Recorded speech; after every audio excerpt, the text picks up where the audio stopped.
Fit India के super hit bulletin में आपका स्वागत है। मैं हूं आपके साथ श्वेता भट्टाचार्य। गुड मॉर्निंग, मैं हूं आपके साथ आपकी दोस्त प्रीति नेगी। तो रोज की तरह हम लेकर आए हैं फिट इंडिया का सुपर हिट बुलेटिन, जिसमें तमाम वो खबरें होती हैं जो आपके लिए जानना बेहद ही जरूरी है और बहुत ही रोचक अंदाज में ये खबरें हम आपको बताते हैं, क्योंकि फिटनेस की भी बात होती है। जी हाँ, और देखिए सबसे खास बात इस बुलेटिन की यह है कि आपको देश, दुनिया, आपके शहर, हर जगह की खबर मिलेगी, वो भी अपडेटेड। इतना ही नहीं, एक और बात की गारंटी होती है कि अगर आपने ये बुलेटिन देख लिया ना, तो आपको आज का न्यूज़पेपर पढ़ने की जरूरत नहीं पड़ेगी, क्योंकि न्यूज़पेपर की ना सिर्फ टॉप हेडलाइंस बल्कि डिटेल रिपोर्ट इस बुलेटिन में हम आपको दिखाते हैं। इसीलिए कह रहे हैं बने रहिए हमारे साथ अगले 1 घंटे और देखते रहिए फिट इंडिया का सुपर हिट बुलेटिन।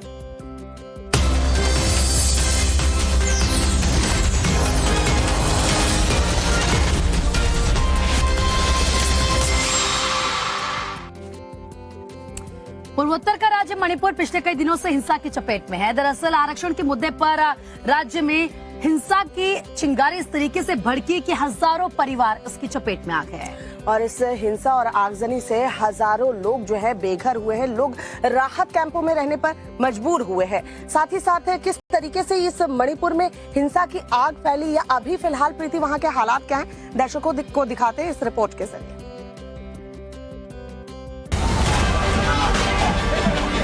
मणिपुर पिछले कई दिनों से हिंसा की आग में सुलग रहा है। जातीय संघर्ष में अब तक 40 से ज्यादा लोगों की जान जा चुकी है। इम्फाल घाटी में शांति बहाली के लिए सेना ने मोर्चा संभाल रखा है। दंगाइयों को देखते ही गोली मारने के आदेश हैं। 10,000 से ज्यादा अर्धसैनिक बलों के जवान तैनात हैं। शनिवार को इम्फाल में शांति रही, लेकिन हालात अभी भी तनावपूर्ण है। पूरे मणिपुर में कर्फ्यू जारी है। नीट की परीक्षा फिलहाल स्थगित कर दी गई है। दंगाइयों के खिलाफ प्रशासन ने एक्शन शुरू कर दिया है। पिछले 24 घंटे में 84 हथियार बरामद किए गए हैं, जबकि बड़ी संख्या में हिंसा करने वाले लोगों को पकड़ा गया है। मणिपुर के कई जिलों को सेना ने पूरी तरह से अपने नियंत्रण में ले लिया है। 10,000 से ज्यादा लोगों का रेस्क्यू कर उन्हें सेना के कैंपों में रखा गया है। शनिवार को रैपिड एक्शन फोर्स ने इम्फाल में फ्लैग मार्च किया। गृह मंत्री अमित शाह मणिपुर के हालात पर नजर बनाए हुए हैं और अधिकारियों से लगातार मीटिंग कर रहे हैं। सीएम बीरेन्द्र सिंह ने राज्य के तमाम संगठनों के साथ मीटिंग कर शांति की अपील की है। बीते बुधवार को आदिवासी एकजुटता मार्च के दौरान चूराचांदपुर जिले के तोरंग क्षेत्र में हिंसा भड़क गई थी, जिसके बाद कई जिले जातीय हिंसा की चपेट में आ गए। तो देखिए किस तरीके से मणिपुर में हिंसा की आग फैली है। हालांकि जो हमारे जवान है, पैरामिलिट्री फोर्सेस है, 10,000 से ज्यादा जवान बताए जा रहे हैं, वहां पर तैनात है। लगातार फ्लैग मार्च करने की कोशिश यही की जा रही है प्रीति कि शांति व्यवस्था जो है वो कायम रखे। इम्फाल में फिलहाल शांति है, लेकिन हालात अभी भी तनावपूर्ण बने हुए हैं। और देखिए हालात तनावपूर्ण तो राजस्थान के हनुमानगढ़ में भी बने हुए हैं। दरअसल वजह है एक नाबालिग लड़के का सरेआम अपहरण हो जाना। अब ऐसे में ग्रामीणों में पुलिस के खिलाफ काफी गुस्सा है। एक मिनट में देखिए पूरी खबर।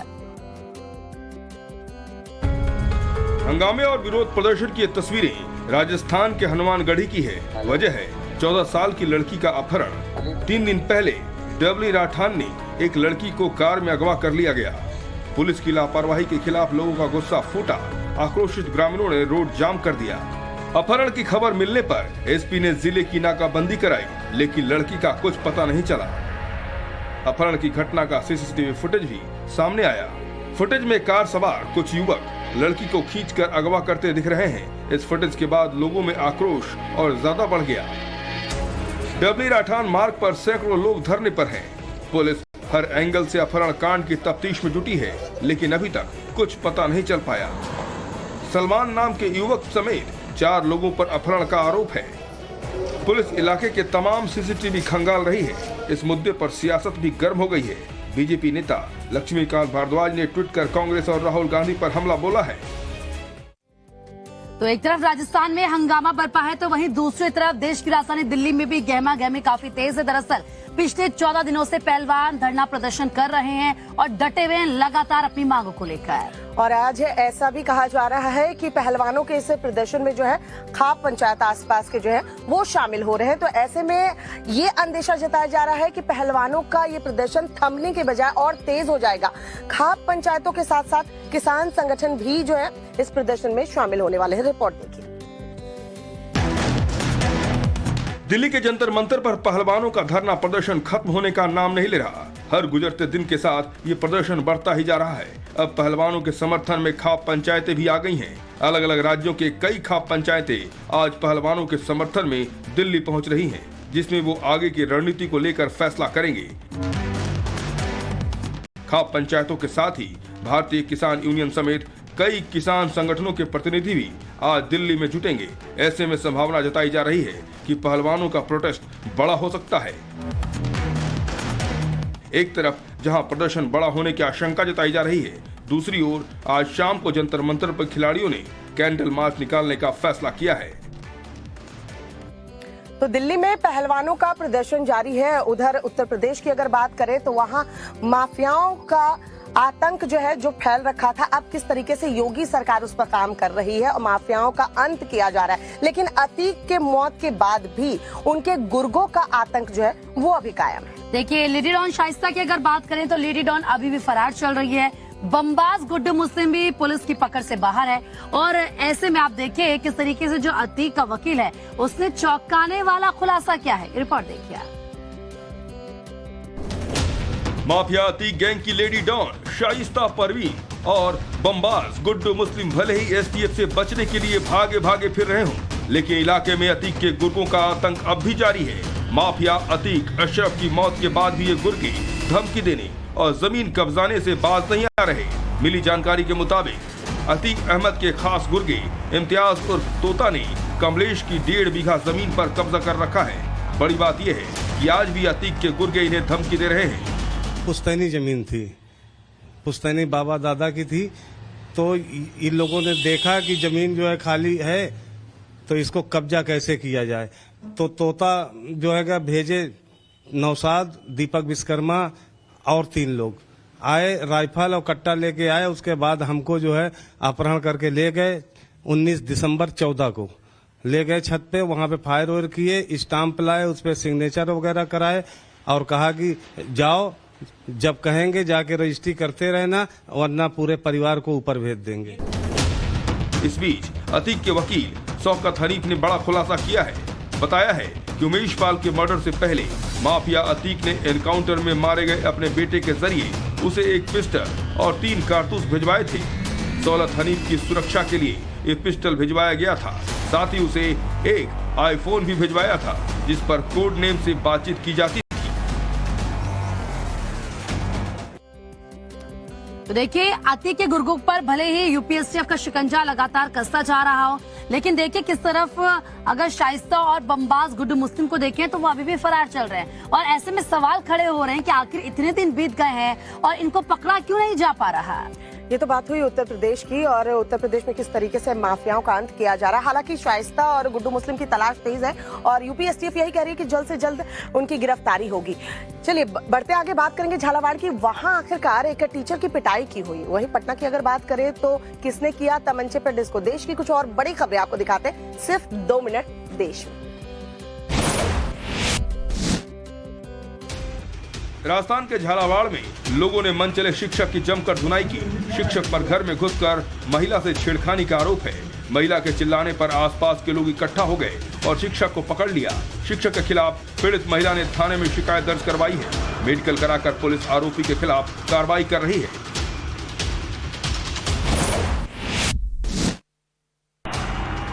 राजस्थान के सीहोर में भीषण हादसा हो गया। सैकड़ा खेड़ी रोड पर बाइक और कार में टक्कर हो गई। कार ड्राइवर ने अचानक कार रॉन्ग साइड पर मोड़ दी, जिससे सामने आ रहा बाइक सवार कार में टकरा गया और सड़क पर जा गिरा। पूरा हादसा सीसीटीवी में कैद हुआ है। बाइक सवार युवक को गंभीर हालत में अस्पताल में भर्ती करवाया गया है। शादी समारोह में तमंचे पर डिस्को का ये वीडियो पटना का है। शादी में संगीत का कार्यक्रम चल रहा था। मंच पर डांसर नाच रही थी। इसी दौरान एक शख्स ने फायरिंग शुरू कर दी। आरोपी स्थानीय नेता बताया जा रहा है। घटना दिग्गा थाना इलाके की है। बताया जा रहा है कि समारोह में पुलिस वाले भी मौजूद थे।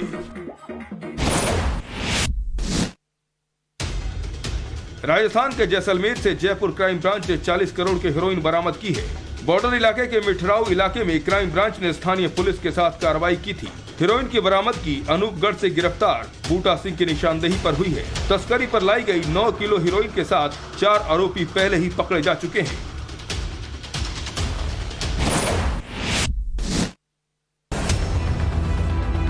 शनिवार को रक्षा मंत्री राजनाथ सिंह ने राजौरी जाकर सुरक्षा हालतों का जायजा लिया।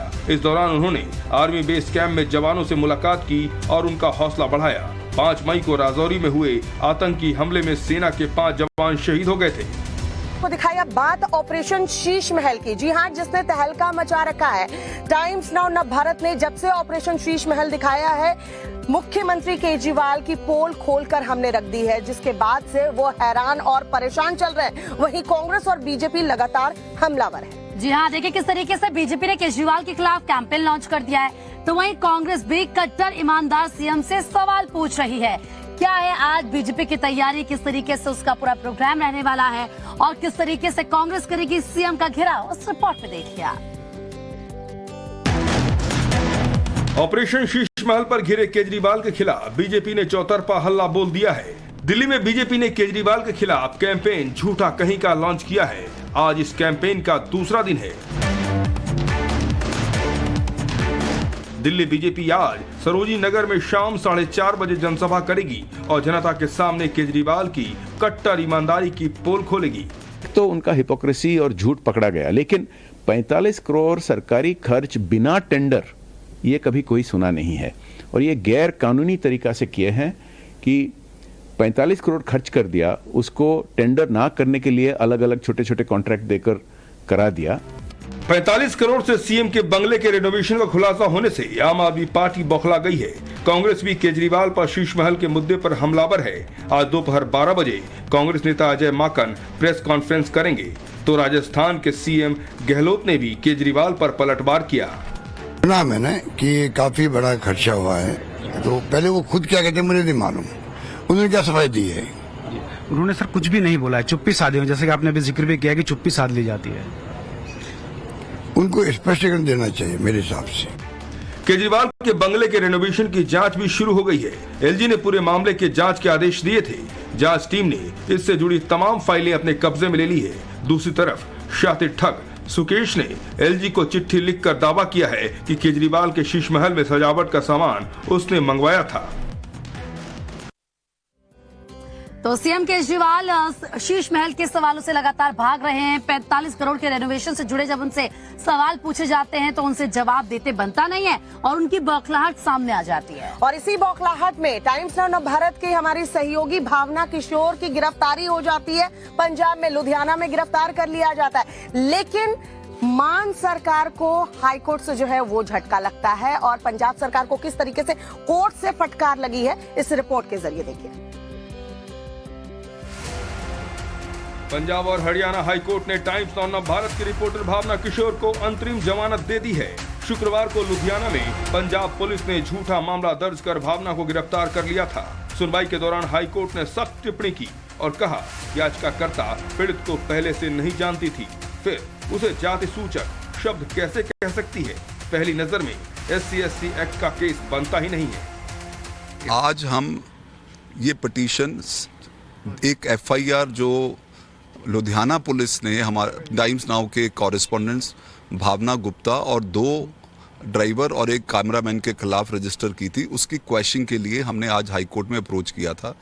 और FIR की कॉपी जो आज हमें कस्टडी के बाद कोर्ट के थ्रू आफ्टरनून में मिली, उसके हमने कंटेंट्स पढ़ के एक क्वेश्चनिंग ऑफ द FIR और बेल एंड इंटरिम बेल का हमने यहाँ पर हाई कोर्ट में आए और हमने ये हाई कोर्ट को कहा कि जो कस्टडी इटसेल्फ है ऑन द बेसिस जो एलिगेशन FIR में है, उसके बेसिस पे custody for a single minute is illegal, क्योंकि जो एलिगेशन कंप्लेंट है उसमें कोई भी ऑफेंस SC/ST एक्ट का बनता नहीं। भावना 5 मई को सीएम केजरीवाल के कार्यक्रम को कवर करने लुधियाना गई थी। इसी दौरान उनकी प्राइवेट गाड़ी से एक बैटरी रिक्शा को मामूली सी टक्कर लग गई थी, जिसके बाद उन्हें गैर कानूनी तरीके से गिरफ्तार कर लिया गया था। भावना की रेगुलर बेल पर सोमवार को सुनवाई होगी। कैमरामैन मृत्युंजय और गाड़ी ड्राइवर परमिंदर की बेल पर भी सुनवाई कल ही होगी। भावना को सिर्फ इसलिए निशाना बनाया गया क्योंकि उन्होंने ऑपरेशन शीश महल पर दिल्ली के सीएम केजरीवाल से सवाल पूछा था। महिला रिपोर्टर है या पुरुष से कोई भी है, रिपोर्टर है। अगर उसने रिपोर्टिंग तथ्यों के आधार पे की है या तब खंडन करो कि ये गलत रिपोर्टिंग है, इतने में एक्शन कर रहे हैं, ये स्पष्ट होना चाहिए। अरेस्ट करें क्यों किया, मतलब। नवभारत रिपोर्टर भावना किशोर को पूरे देश का समर्थन मिला। तमाम पत्रकारों और मीडिया समूहों ने भावना की गिरफ्तारी पर रोष व्यक्त किया है। नव भारत के हमारी सहयोगी भावना किशोर की गिरफ्तारी कानूनन गलत थी और किस तरीके से सिर्फ देखिए अपनी बौखलाहट में अरविंद केजरीवाल ने ये पूरा कह सकते हैं ना एक तरीके से गिरफ्तारी का ड्रामा जो है वो करवाया। और सोचे कि भावना के समर्थन में किस तरीके से पूरा देश और मीडिया इंडस्ट्री एक साथ नजर आई, एक साथ खड़ी नजर आई और लोगों का गुस्सा किस तरीके से अरविंद केजरीवाल पर फूटा है, इस रिपोर्ट में देखिए आप। टाइम्स और नव भारत की रिपोर्टर भावना किशोर की गिरफ्तारी पर देश की सियासत गर्म है। बीजेपी ने कहा कि भावना को सिर्फ इसलिए गिरफ्तार किया गया क्योंकि उन्होंने ऑपरेशन शीश महल पर केजरीवाल से सवाल पूछा था। एक पत्रकार को बिना कोई प्रॉपर कारण ऐसे अरेस्ट कर लेना, जबकि वो उन ग्रुप में शामिल थी जो ये शीश महल स्टोरी को ब्रेक किया। बीजेपी नेता हरीश खुराना ने केजरीवाल और आम आदमी पार्टी पर बड़ा हमला बोला। उन्होंने कहा कि जब मनीष सिसोदिया की गिरफ्तारी होती है तो कहते हैं कि मोदी जी की वजह से वो जेल में हैं। जनता बेवकूफ नहीं है, केजरीवाल को जवाब देगी। हिमाचल प्रदेश, पंजाब और महाराष्ट्र के लोगों ने भी भावना की गिरफ्तारी पर कड़ा विरोध जताया और अरविंद केजरीवाल पर मीडिया की आवाज दबाने का आरोप लगाया। ड्राइव कर रहा है, ही इज रिस्पॉन्सिबल। भले गाड़ी उसके नाम पे होगी ना, बट एट दैट टाइम पे ही इज ड्राइविंग, तो ही इज रिस्पॉन्सिबल। तो ऐसे सिचुएशन में अगर उन्होंने बदले की भावना से कोई भी काम कर रहे हैं तो वो गलत है। एक जनता चाहती थी कि ये बदलाव होगा, लेकिन अब जिस तरीके से आम आदमी पार्टी केजरीवाल हो, मान सिंह हो, ये लोग जिस तरीके से काम कर रहे हैं बहुत ही घटिया है। देश के तमाम मीडिया संस्थानों और पत्रकारों ने भावना के खिलाफ कार्रवाई को गलत बताया और उनके साथ खड़े नजर आए। अयोध्या के संतों ने भी भावना की गिरफ्तारी को लेकर केजरीवाल पर हमला बोला। तो टाइम्स नाउ भारत की रिपोर्टर भावना किशोर की गिरफ्तारी पर अरविंद केजरीवाल तो एक्सपोज हो ही चुके हैं, लेकिन उनके खास यानी कि मनीष सिसोदिया की मुश्किलें कम होने का नाम नहीं ले रही है। जी हाँ, शराब घोटाले में गिरफ्तार मनीष सिसोदिया को लेकर 10 मई को ईडी जो है वो चार्जशीट दायर कर सकती है, सप्लीमेंट्री चार्जशीट जो है वो दायर कर सकती है, क्योंकि राउज एवेन्यू कोर्ट में सुनवाई करते हुए 10 मई तक अगली हियरिंग जो है वो टाल दी है। तो 10 मई को अब सुनवाई होगी, तो ऐसी उम्मीद जताई जा रही है कि उस दिन ईडी की तरफ से चार्जशीट दायर की जा सकती है। दिल्ली शराब घोटाले में मनीष सिसोदिया के खिलाफ अब 10 मई को सप्लीमेंट्री चार्जशीट पर सुनवाई होगी। कोर्ट ने इस मामले में 8 मई तक चार्जशीट की सॉफ्ट कॉपी फाइल करने का आदेश दिया है। शनिवार को कोर्ट ने ईडी को आदेश दिया है कि वो केस से जुड़े सबूत जैसे सीडी, डीवीडी, पेन ड्राइव 8 मई तक कोर्ट में जमा करे। आबकारी घोटाला मामले में ये ईडी की चौथी सप्लीमेंट्री चार्जशीट है, जिसे दाखिल करते हुए ईडी ने कोर्ट को बताया था कि आबकारी घोटाला मामले में मनीष सिसोदिया आरोपी संख्या 29 है। ईडी ने कोर्ट को बताया कि मनीष सिसोदिया के आबकारी मंत्री रहते हुए शराब घोटाले में जांच के तहत अब तक करीब 622 करोड़ रुपए के अपराध की आय का पता चला है। इस बीच राउज एवेन्यू कोर्ट ने राजेश जोशी और गौतम मल्होत्रा को जमानत दे दी। राउज एवेन्यू कोर्ट ने दोनों को 2 लाख के निजी मुचलके पर जमानत दी। बता दें कि ईडी ने गौतम मल्होत्रा को 7 फरवरी और राजेश जोशी को 8 फरवरी को गिरफ्तार किया था। ईडी पहले ही दोनों आरोपियों के खिलाफ चार्जशीट दाखिल कर चुकी है। तो ऐसा लग तो नहीं रहा है प्रीति कि आने वाले दिनों में भी मनीष सिसोदिया की जो है मुश्किलें कम होने वाली हैं। मुश्किलें कम होने के बजाय बढ़ने ही वाली है। जी हाँ, और आगे बढ़ते आपको दिखाते हैं विदेशी वायरल के आखिर कहां 1 मिनट में गाया गया है 13 देशों का गाना और अंग्रेजी की क्लास देकर सर आखिर क्यों चकरा गया, इस रिपोर्ट में देखिए आप।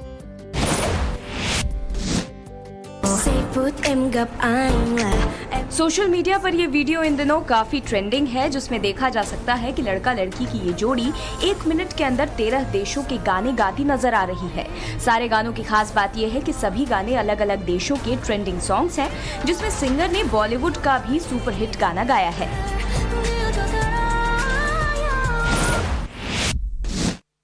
This word would be, it would be boom. No, it's bomb. You don't see how. इस वीडियो को देखकर 70 के दशक की मशहूर बॉलीवुड फिल्म चुपके चुपके की याद आ जाएगी। इसमें एक्टर धर्मेंद्र अंग्रेजी की धज्जियां उड़ाते नजर आ रहे हैं। आप ही बताइए मेम साहब, जब DO2 तो GO गू क्यों नहीं होता? और कुछ ऐसा ही इस शख्स के साथ हुआ, जिसमें अंग्रेजी के उच्चारण में इस शख्स का सिर चकरा जाता है।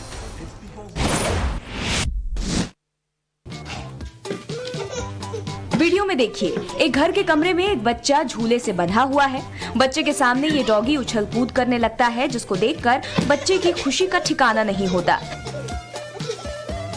जितनी बार ये डॉगी जंप करता है, ये बच्चा जोर जोर से हंसने लगता है। इसके बाद ये बच्चा भी झूले के सहारे जंप करने लगता है। सोशल मीडिया पर इस वीडियो को काफी लाइक्स मिल रहे हैं।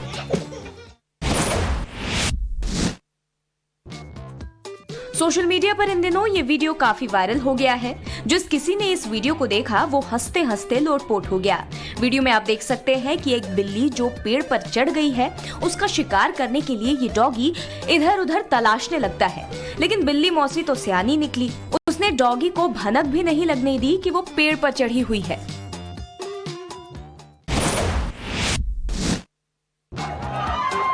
सोशल मीडिया पर इस वीडियो ने भी काफी धूम मचा दी है। तस्वीरें मेट गाला इवेंट से आई हैं, जिसमें आप देख सकते हैं कि अचानक यहाँ पर एक कीड़ा आ जाता है, तो इसको शूट करने के लिए एक फोटोग्राफर बिना वक्त गंवाए इसकी तस्वीर खींचने लगता है। फोटोग्राफर की इस फनी हरकत को देखकर यहाँ पर मौजूद लोगों की हंसी छूट जाती है। तो विदेशी वायरल खबरों के बीच अब रुक करते हैं देश की सियासत की खबरों की ओर। दरअसल कर्नाटक में चुनाव प्रचार अंतिम दौर में है और आज एक बार फिर से प्रधानमंत्री नरेंद्र मोदी रोड शो करेंगे और जनता को संबोधित भी करेंगे। उधर राहुल गांधी और प्रियंका गांधी वाड्रा भी जो है चुनावी मैदान में ताल ठोकेंगे। अमित शाह जो है वो भी चुनावी रैली करने वाले हैं। वहीं बीजेपी के अध्यक्ष जेपी नड्डा जो है वो भी आज रोड शो करने वाले हैं। किस नेता का क्या है प्रोग्राम, आपको दिखाते हैं इस रिपोर्ट के जरिए। कर्नाटक चुनाव में आज का दिन रैलियों का रविवार है। आज एक बार फिर से दिग्गज चुनावी मैदान में जनता के बीच जाएंगे और वोट मांगेंगे। पीएम मोदी आज भी कर्नाटक में हैं, जहां उनका बेहद व्यस्त कार्यक्रम है। पीएम मोदी आज सुबह 10 बजे बेंगलुरु में 10 किलोमीटर लंबा रोड शो करेंगे। इसके बाद शिवमोगा ग्रामीण और नंजानगुड्डू में रैली करेंगे। शाम 6 बजे नंजानगुड्डू के श्रीकांतेश्वर स्वामी मंदिर में दर्शन और पूजन करेंगे।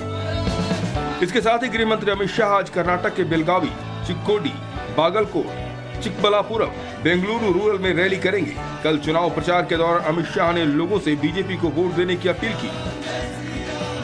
जिनकी खुद की कोई गारंटी न हो, इसकी गारंटी लेकर क्या करना बताओ, कोई फायदा है? फायदा है भाई? इनकी गारंटी का कोई मतलब नहीं है। मैं आज आपको गारंटी देकर जाता हूं, बसवराज को जिता दो। एक क्षेत्र के विकास की गारंटी प्रधानी नरेंद्र मोदी के नेतृत्व में भारतीय जनता पार्टी लेती है। मित्रों, भारतीय जनता पार्टी लेती है। बीजेपी अध्यक्ष जेपी नड्डा भी आज विजयनगर और बेलारी में रोड शो और रैली करेंगे। तो वहीं कांग्रेस नेता राहुल गांधी आज कर्नाटक में अनेकल, पुलकेशी नगर में रैली करेंगे। साथ ही राहुल और प्रियंका मिलकर शिवाजी नगर में शाम को रैली करेंगे। इसके अलावा प्रियंका वाड्रा आज महादेवपुरा और बेंगलोर साउथ में जनसभा करेंगे। तो कर्नाटक में चुनावी संग्राम जो है जोर शोर से है। आरोप प्रत्यारोप की राजनीति जो है वो एकदम चरम पर पहुंच चुकी है। किस तरीके से यहाँ बजरंग दल पर जो बहस छिड़ी है, जंग छिड़ी है, अब किस तरीके से टीपू सुल्तान की एंट्री हो गई है, वो भी हम आपको दिखाएंगे। जी, असम के सीएम हेमंता ने किस तरीके से टीपू सुल्तान को लेकर कर्नाटक में बयान दिया, जिसके जवाब में सोनिया गांधी ने बीजेपी पर पलटवार किया। सुनिए।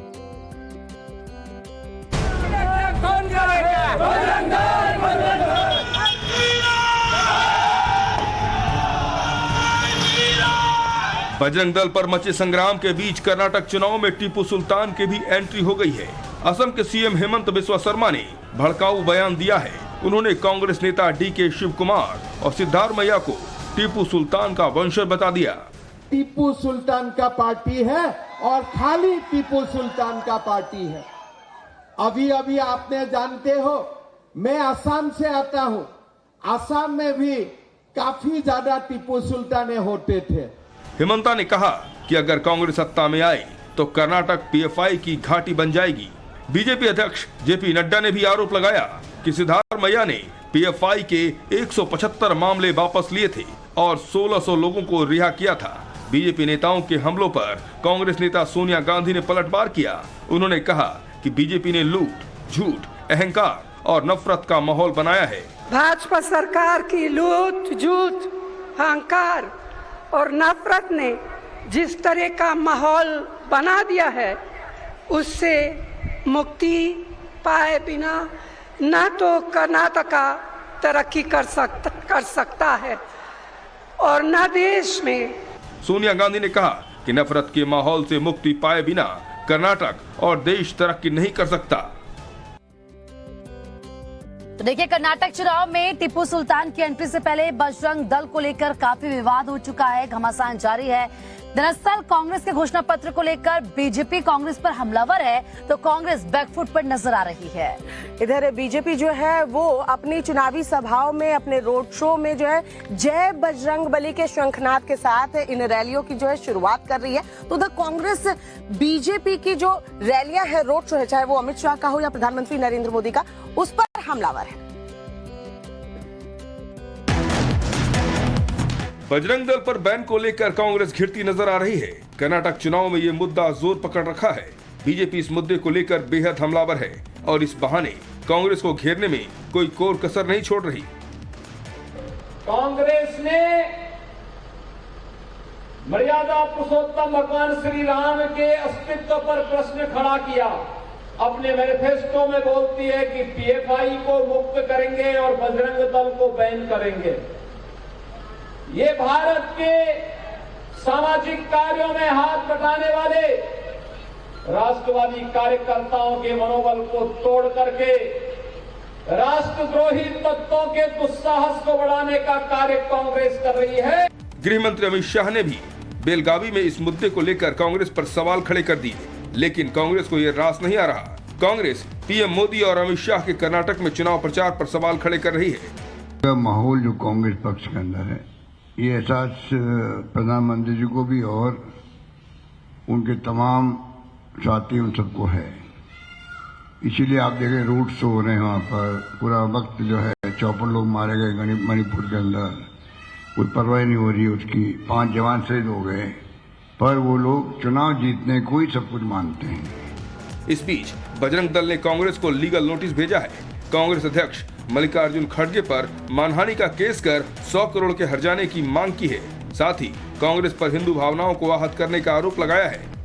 तो कर्नाटक चुनाव के दंगल में कांग्रेस जो है वो भ्रष्टाचार को बड़ा मुद्दा बनाकर खेल रही है। साथ ही साथ बीजेपी पर नफरत की राजनीति फैलाने का आरोप भी लगाती नजर आ रही है। वहीं बीजेपी जो है यूसीसी का दाव जो है कर्नाटक चुनाव में खेल रही है। बीजेपी ने वादा कर दिया है कि अगर राज्य में उसकी सरकार बनती है तो फिर वो राज्य में यूसीसी को लागू करेगी। वहीं यूसीसी को लेकर असम के सीएम हेमंता ने क्या बयान दिया है, सुनिए। कर्नाटक में अपने अपने वादों और मुद्दों को लेकर बीजेपी और कांग्रेस एक दूसरे पर हमलावर है।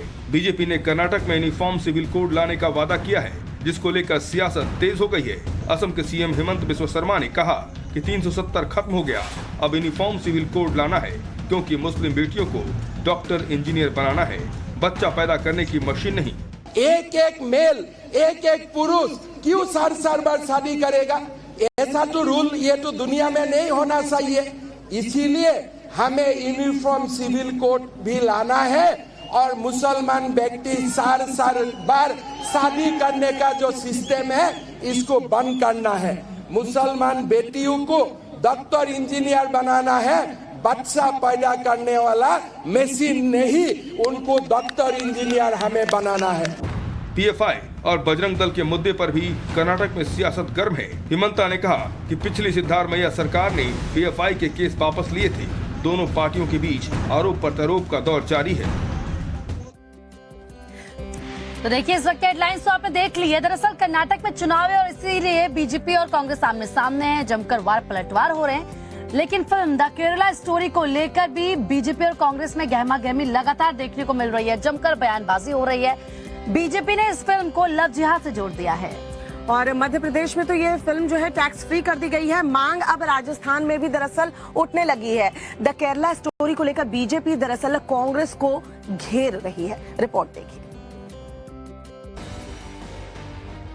फिल्म द केरल स्टोरी को लेकर राजनीति तेज है। एक तरफ एक वर्ग इस पर प्रतिबंध की मांग कर रहा है, तो दूसरी ओर कई जगहों पर इस फिल्म की फ्री स्क्रीनिंग की जा रही है। इस बीच मध्य प्रदेश सरकार ने द केरल स्टोरी फिल्म को टैक्स फ्री घोषित कर दिया है।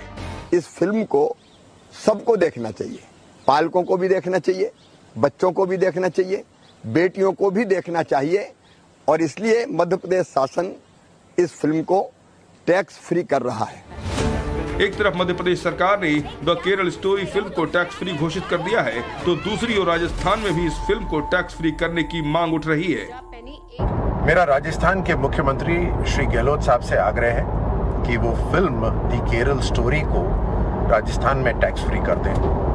ये फिल्म एक एजुकेशनल फिल्म है और आज की सच्चाई जो लव जिहाद और आज के आतंक को बेनकाब करती हुई ये फिल्म हमारे युवाओं को एजुकेट करेगी, उनको जागरूक बनाएगी। इस बीच गुजरात के वडोदरा में फिल्म द केरल स्टोरी की फ्री स्क्रीनिंग रखी गई। इस फिल्म को कॉलेज की लड़कियों को दिखाया गया। सामाजिक कार्यकर्ता ऋत्विक पुरोहित ने इस फिल्म की फ्री स्क्रीनिंग रखी थी। इस दौरान बड़ी संख्या में महिलाएं इस फिल्म को देखने पहुंची। तो फिल्म द केरला स्टोरी दरअसल देखिए किस तरीके से सियासी मुद्दा बनी हुई है। बीजेपी इस फिल्म के जरिए युवाओं को जागरूक करने में जुटी है धर्मांतरण और लव जिहाद को लेकर। आगे बढ़ते हैं, बात एंटरटेनमेंट की करेंगे क्योंकि शिल्पा शेट्टी की नई तस्वीर ने सोशल मीडिया पर मचा दिया है धमाल। और कच्चा बादाम गर्ल ने आखिर क्यों फिर से वो सुर्खियां बटोर रही है, क्यों सेंसेशन फिर से वो बन गई है। एंटरटेनमेंट के फुल डोज में देखिए पूरी अपडेट।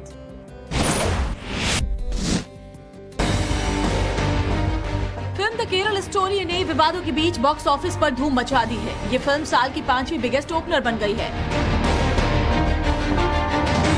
फिल्म ने थिएटर चेन्स में भी काफी कलेक्शन किया है। मेकर्स को भी आने वाले दिनों में फिल्म से और अच्छी कमाई की उम्मीद है। बता दें कि फिल्म पहले ही दिन अपनी लागत वसूल कर चुकी है।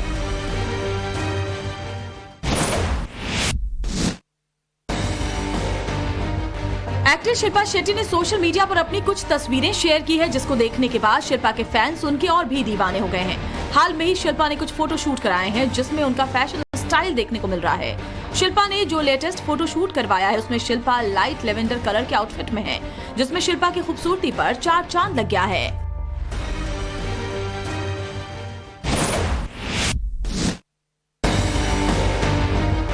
कच्चा बादाम फेम एक्ट्रेस अंजलि अरोड़ा इन दिनों इंटरनेट सेंसेशन बनी हुई है। अंजलि उन स्टार्स में से हैं जिन्होंने अपने करियर की शुरुआत सोशल मीडिया से की, लेकिन आज उन्हें सब जानते हैं। इसी बीच उनका एक वीडियो इंटरनेट पर वायरल हो रहा है। इस वीडियो में अंजलि समुद्र किनारे नजर आ रही हैं, जिसमें अंजलि ने अपने फैंस को और दीवाना बना दिया है।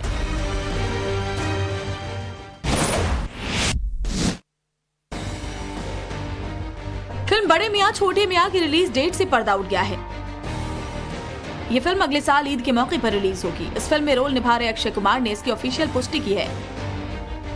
अक्षय के साथ साथ टाइगर श्रॉफ भी इस फिल्म में लीड रोल निभा रहे हैं। फिल्म में सोनाक्षी सिन्हा और मानुषी छिल्लर भी नजर आएंगी।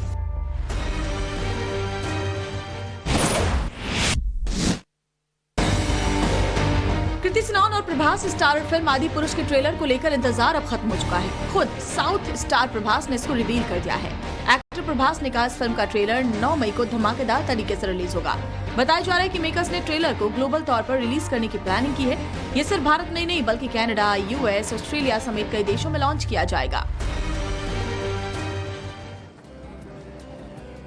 तो कांग्रेस का आलाकमान कर्नाटक के संग्राम में बिजी है, तो वहीं दूसरी तरफ राजस्थान में गहलोत बनाम पायलट की रार खत्म होने का नाम नहीं ले रही है।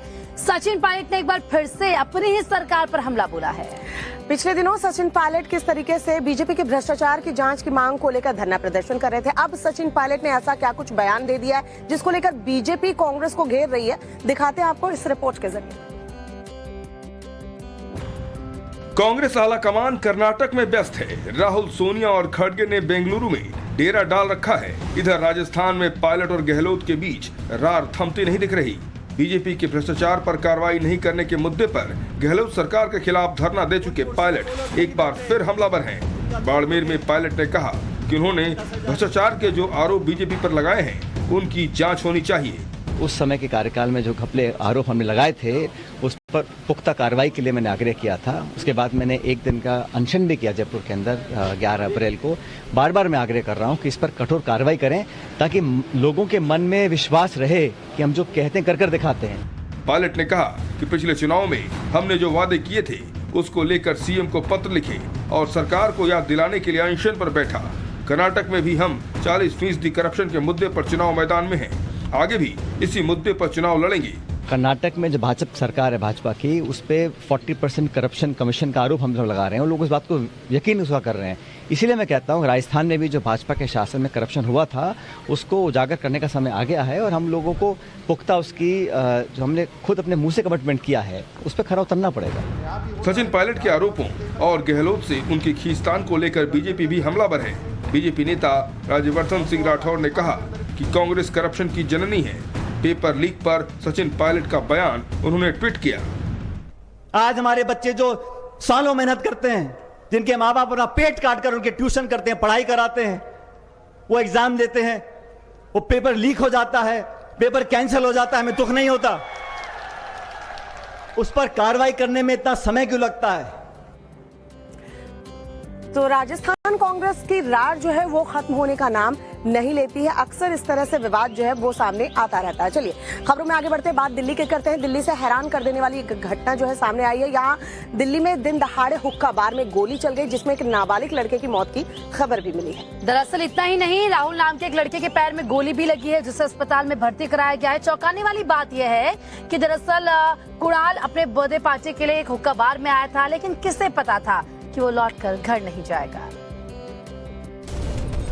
पुलिस की घेराबंदी और स्थानीय लोगों की भीड़ दिल्ली के कालकाजी इलाके की है, जहां उस वक्त हड़कंप मच गया जब गोलियां चलने की आवाज आई। गोलियों की आवाज सुनते ही लोग सड़क पर पहुंच गए। पता चला कि गोविंदपुरी एक्सटेंशन इलाके में चल रहे अवैध हुक्का बार में एक नाबालिग की गोली मारकर हत्या कर दी गई। पता चला कि हमलावरों ने कुणाल के सिर में गोली मारी थी। इसके साथ ही एक और नाबालिग लड़के राहुल के पैर में गोली लगी है, उसे एम्स ट्रॉमा सेंटर में भर्ती कराया गया है। पुलिस ने हमलावरों में से एक की पहचान कर ली है, जो नाबालिग है। बाकी हमलावरों की तलाश जारी है। पुलिस का कहना है कि 1 अप्रैल 2023 को इस हुक्का बार को बंद करवा दिया गया था, क्योंकि ये अवैध तौर पर गुपचुप तरीके से चलाया जा रहा था। लेकिन स्थानीय लोगों का आरोप है कि हुक्का बार अब भी चल रहा था। पता चला कि मृतक कुणाल बर्थडे पार्टी के बहाने घर से निकला था, लेकिन वो दोबारा लौटकर घर नहीं आ सका। फिलहाल पुलिस पूरे मामले की जांच में जुट गई है। तो चलिए के बाद अब आपको उत्तराखंड लेकर चलते हैं, जहां पर स्टेट बैंक ऑफ इंडिया में एक ब्रांच में मैनेजर को जिंदा जलाकर मारने की कोशिश की गई है। दरअसल ये पूरा हैरान करने वाला वाकया धारचूला से सामने आया है। देखिए किस तरीके से बैंक का ही सिक्योरिटी गार्ड बताया जा रहा है, जिसने यहाँ ब्रांच मैनेजर के ऊपर पहले पेट्रोल डाला और फिर उसे आग के हवाले कर दिया। कैसे घटी ये पूरी घटना आपको दिखाते हैं इस रिपोर्ट के जरिए। अस्पताल में जिंदगी की जंग लड़ रहा ये शख्स स्टेट बैंक ऑफ इंडिया के एक ब्रांच का मैनेजर है, लेकिन शनिवार का दिन इस शख्स के लिए एक बड़ी मुसीबत लेकर आई। इसके ब्रांच के ही एक सिक्योरिटी गार्ड ने पेट्रोल डालकर इन्हें जिंदा जलाने की कोशिश की। पहली नजर में इस घटना को जानकर सन्न रह जाएंगे आप, लेकिन यही हकीकत है। इस घटना में SBI बैंक के शाखा प्रबंधन का शरीर 30% तक जल गया, जिसके बाद उन्हें आनंद फानन में अस्पताल में भर्ती कराया गया। सबसे बड़ी बात कि सिक्योरिटी गार्ड ने इस घटना को बैंक के अंदर ही अंजाम दिया। SBI के गार्ड के द्वारा अपने ही ब्रांच मैनेजर के ऊपर जो है कुछ कहासुनी में उसके ऊपर पेट्रोल छिड़क दिया और जलाने का प्रयास किया गया था, जिसमें तुरंत मौके पे पुलिस पहुंची और उस व्यक्ति को गिरफ्तार कर लिया गया है। और SBI के जो मैनेजर हैं उनको वहीं पे फर्स्ट एड करवा के उनको जो है एम्स ऋषिकेश में शिफ्ट करवाया जा रहा है। चौंका देने वाली ये वारदात उत्तराखंड के धारचूला की है। फिलहाल पुलिस ने गार्ड को गिरफ्तार कर लिया है और पता लगाया जा रहा है कि इस वारदात को उसने क्यों अंजाम दिया। तो पिथौरागढ़ में ब्रांच मैनेजर जो है उसे गार्ड के गुस्से का शिकार होना पड़ा, और जब ये खबर लोगों को पता चली तो लोग भी जो है वो सख्ती में आ गए। उधर बात अगर बिहार की करें तो बिहार के लोग भी जो है सासाराम के लोग वो दरअसल हैरान है। क्यों हैरान है प्रीति? हैरान वो इसलिए हैं क्योंकि खबर वहाँ पर ये मिली कि नदी से नोटों की गड्डियां मिल रही हैं। उसके बाद क्या थी, देखिए ये खबर आग की तरह जैसे जंगल में आग फैलती है, बिल्कुल वैसे गांव में फैल गई और लोग वहाँ पर इकट्ठा हो गए। उसके बाद क्या होना था इस रिपोर्ट में देखिए आप। नदी के गंदे पानी में कमर तक घुसे लोग और आसपास लगा मजमा। तस्वीरें बिहार के सासाराम की है। नदी में ये लोग मछली पकड़ने के लिए नहीं उतरे, बल्कि ये लोग ढूंढ रहे हैं नोटों की गड्डियां। क्या हुआ, सोच में पड़ गए क्या? ये मजाक नहीं, सच है। दावा है कि नदी से 2000 और 500-500 के नोट मिले हैं। 2,000 का था, 500 का था, फिर उसके बाद में 10 का गड्डी था, यही था सब। जान लीजिए सबसे बड़ा चीज सौभाग्य की बात है कि ऐसे किसी से 10 रुपए मांगा जाए तो ना दे, लेकिन दान नहर नदी में कर दे रहा है। सुना आपने, नदी से नोट मिलने की खबर फैली तो सैकड़ों लोग इकट्ठा हो गए और नोटों की तलाश में जुट गए। घटना मसफिल थाना इलाके की है। खबर मिलने पर पुलिस भी मौके पर पहुंची और जांच पड़ताल की, लेकिन एसएचओ का कहना है कि नदी से नोट मिलने के बारे में कुछ पता नहीं चला। अफवाह फैली थी कि पानी में कुछ नोट्स मिल रहे हैं। हम लोग जब जांच किए तो कुछ पता नहीं चला।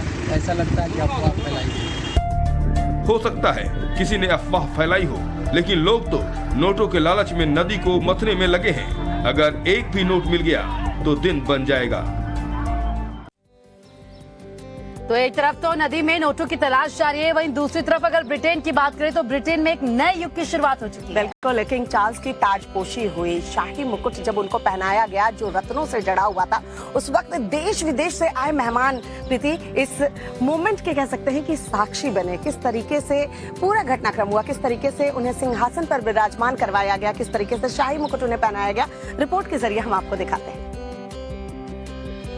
किंग चार्ल्स III आधिकारिक रूप से ग्रेट ब्रिटेन के नए राजा बन गए हैं। ऐतिहासिक चर्च वेस्टमिनिस्टर एबे में किंग चार्ल्स III की ताजपोशी हुई। 1300 ईस्वी में बनी कोरोनेशन चेयर पर किंग चार्ल्स III बैठे और उनका राज्याभिषेक किया गया। उनके सिर पर ताज सजाया गया।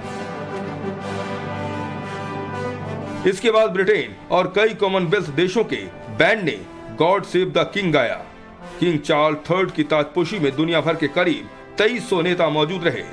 भारत की तरफ से उपराष्ट्रपति जगदीप धनखड़ समारोह में उपस्थित रहे। रत्नों से सजे मुकुट को पहनने के बाद किंग चार्ल्स सिंहासन पर विराजमान हुए।